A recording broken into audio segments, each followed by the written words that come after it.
All right, let's move on to question number 31. Project Manager Ram is requested by a functional manager to report on how a team member is performing on Ram's project. Which document does Ram give the functional manager? A. Team performance appraisals. B. Project performance appraisals. C. Work performance information. And D. Annual performance reviews.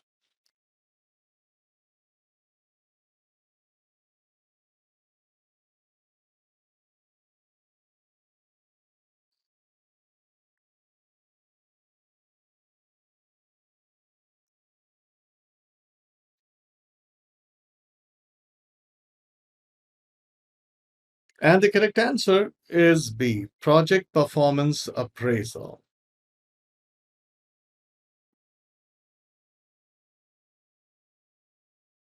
Project manager Ram is requested by a functional manager to report on how a team member is performing on Ram's project. So basically, what are you trying to do? You have to figure out a specific team members. So which document? That is project performance appraisal. Project performance appraisals actually talk about the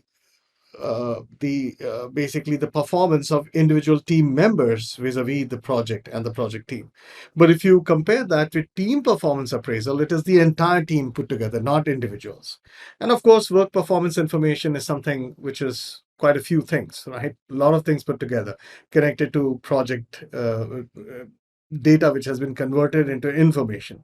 And annual performance reviews has nothing to do with the project. That has something to do with the entire organization for a specific person, right? So the best answer is B, project performance appraisals. Question number 32. One of your key stakeholders would like to know if it is guaranteed that a particular user story that is included in the upcoming sprint will be done by the end of the sprint. Which KPI can help you to answer this question? A. Cycle time. B. Velocity. C. Lead time. And D. Planned to done ratio.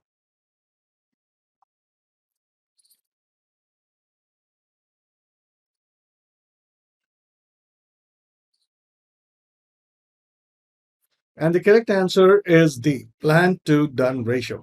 In fact, if you look at all the options, all the other three options, A, B, and C, they're not KPIs. They're just observations, right? So, for example, cycle time, the time it takes from when the definition of ready is done and you start working on it, and by the time it's absolutely done, that's called the cycle time. You usually measure it on the Kanban board. Then you have velocity, the number of basically user stories, user points that you've been covering in the past iterations, and therefore what is how much you should target for the next iteration. So it's again a measurement for which you are going to use for estimations for the future. Same is the case with lead time, but plan to done ratio is a KPI. For example, if I'm told that these are the specific user stories that I have to finish, then that's your ratio, that within how much time you should have done so many user stories or story points. So a ratio which has been given to me, which is called planned to done ratio, right? So whatever you planned versus what you did, that ratio is being measured, and that becomes my KPI. The whatever that I plan versus what do I end up doing as per the plan, that shows the level of my planning as well as the level of my execution. And that's a KPI that can be measured. That's one of the KPIs. There's so many KPIs. So among these options, there's only one KPI, and that's the answer. All right, let's move on to question number 33. Which statement describes best the meaning of the term cost baseline? A cost baseline is always created by translating time-phased cost information into cost data on activity or work package level. B. A cost baseline is an approved time-phased budget that will be used to measure and monitor cost performance on the project. C. Data to draw a cost baseline can be easily generated and updated as necessary from information related to actual project cost. And D. A cost baseline is usually displayed in the form of an inverse S curve drawn from the beginning of the project until data date.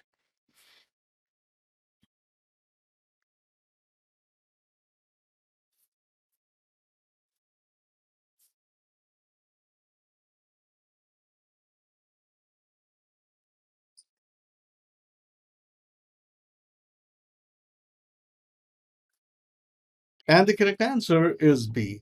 A cost baseline is an approved time phased budget that will be used to measure and monitor cost performance on the project. Basically, what is a baseline? A final approved plan just before execution. And the best definition comes here. A cost baseline is an approved time phased budget because it is apportioned to different phases of the project that will be used to measure. And the reason we have a baseline so that we can check, compare our actuals with the baseline and come out with cost performance on the project. So among these options provided here, B is the best and the closest definition of cost baseline. In case you're looking for a course, an examination readiness course, which is going to get you ready in just under 16 hours to ace PMP exam. Does a course like that exist? Yes, it does. Well, all you have to do is type pmvideo.pm-pulse.com. That's my site for PM videos. And over here, you have a few PMP 2021 related videos. The very first one is PMP Dash. PMP Dash for acing PMP 2021. When you come to this particular landing page, you have a video which will give you an introduction to entire PMP Dash. It also contains certain things which are there in PMP Dash. There'll be samples of what's contained inside. You can make an informed decision. The best thing is it gets you ready in just 16 hours. It contains every aspect of what's going to be covered in the PMP exam. Not only that, it has also 180 questions, full examination set guided by me. In case you're looking for a course which will get you ready for PMP exam in a very short period of time, and not only that, it'll help you ace it. Well, this is the course. All right, let's move on to question number 34. Quarterly, you send an extensive performance report to the project sponsor. It is at least 40 pages and contains a more extensive analysis of the key performance indicators compared to the weekly status report. There are different sections for each department. You need feedback and approval from the other departments before you can send it to the sponsor. What is the best way to get the document checked? A. Send an email to all team members in the relevant departments with the whole document attached, as everyone would like to read this document and provide feedback. B. Send an email to the department head with the whole document attached so that they can decide who will provide feedback and give approval in their team. C. Print out the whole document several times and distribute it during the next status meeting. And D. Divide the document up in sections, print it, and give each section to the relevant team members for feedback and approval.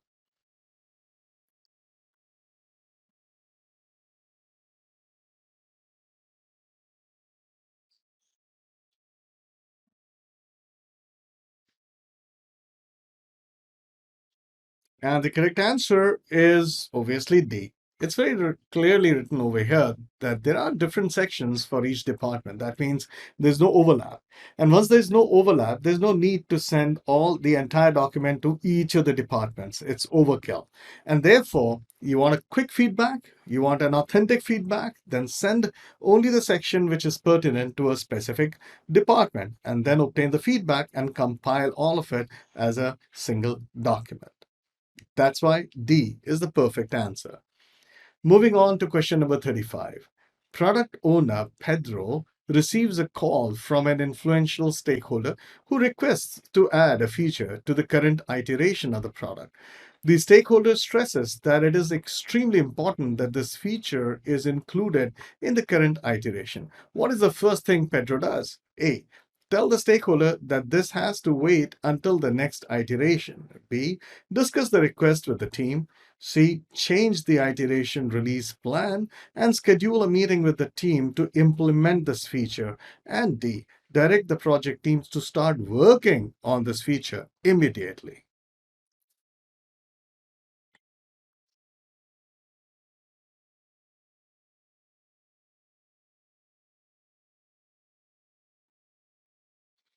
And the correct answer is discuss the request with the team.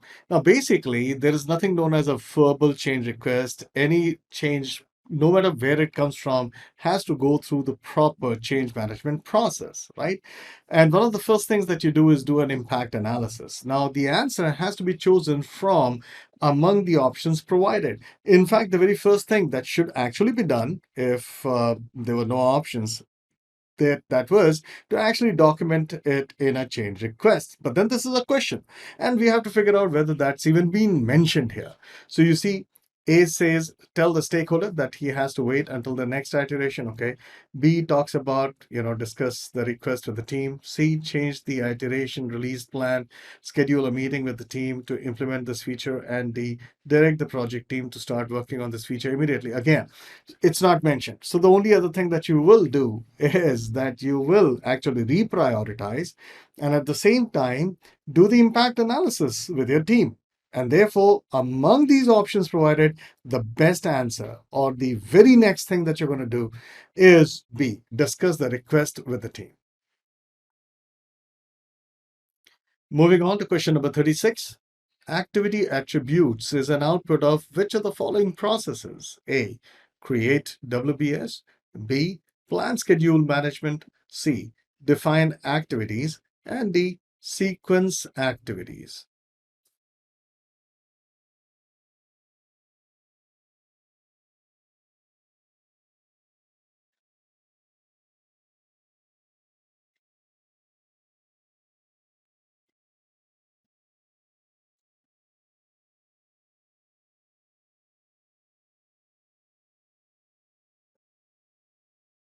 And the correct answer is C. Define activities. See, activity attributes is an output of the process define activities. Basically, define activities has three major outputs. One is the list of all activities, which is called activity list. Then you have milestone list. And of course, you have the list of attributes, right? Activity attributes. These are the three major outputs of the process define activities. It's a ITO thing.